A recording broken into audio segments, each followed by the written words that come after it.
Welcome to the deep dive.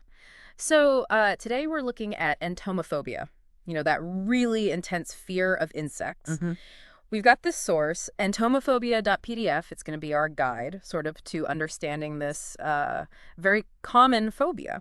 Yeah, and it's important to say right off the bat, this isn't just like not liking bugs. Right. Our source points out it's actually a specific phobia clinically recognized, in the DSM-5.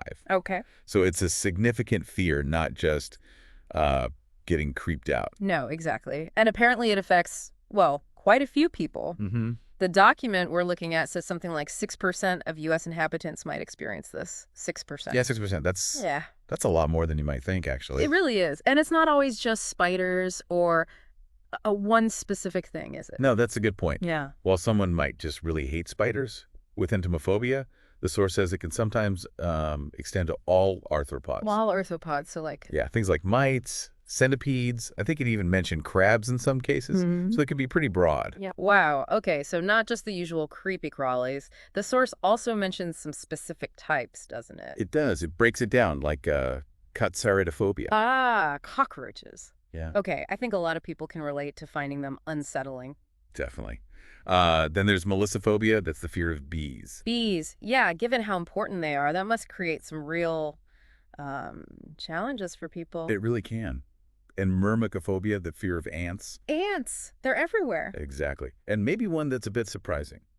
Lepidopterophobia, Which is fear of moths and butterflies. butterflies, really, but they seem so harmless, often quite beautiful. Well, yeah, but for someone with a phobia, they can trigger a really strong fear response. It shows how irrational phobias can be, doesn't it? It really does. Okay, so Hmm.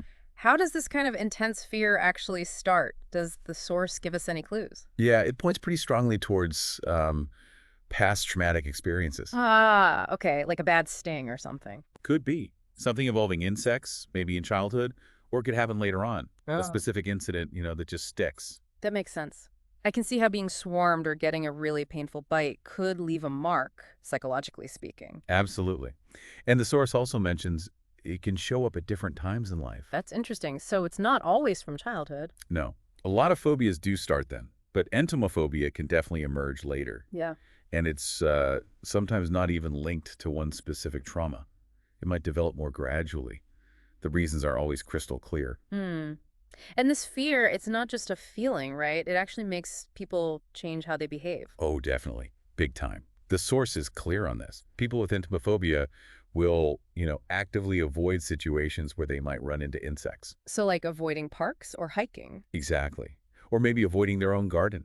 Even feeling unsafe in parts of their house if they've seen bugs there before. Wow. So it can really impact their daily life. It's not just a minor thing. Not at all. It's a genuine phobia, and that anxiety it triggers, it's powerful. You can't just tell someone to get over it. Right, right. Which brings us to treatment. What can actually be done? Our source mentions CBT. Yes, cognitive behavioral therapy. Mm. It comes up as a really effective approach for specific phobias, including this one. How does that work, basically? Well, it helps people sort of identify the irrational thoughts behind the fear Mm. and then learn strategies to manage their reactions, Yeah. usually in a controlled, safe way. Okay. So there is help out there. Definitely. It really shows that people don't just have to live with this debilitating fear if it's impacting them significantly. Okay, so let's quickly recap then. Entomophobia.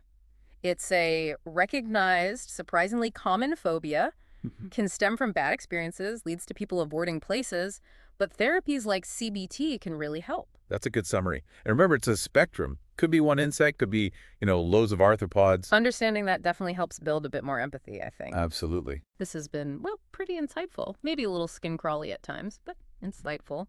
For a final thought for you listening, maybe just consider the sheer variety of phobias out there. Yeah. Just knowing about them, trying to grasp these different experiences, Yeah. it can really broaden our empathy, especially when something like a fear of insects is actually quite widespread. It makes you think about how differently we all navigate the world. Well said. Thanks for joining us on this deep dive.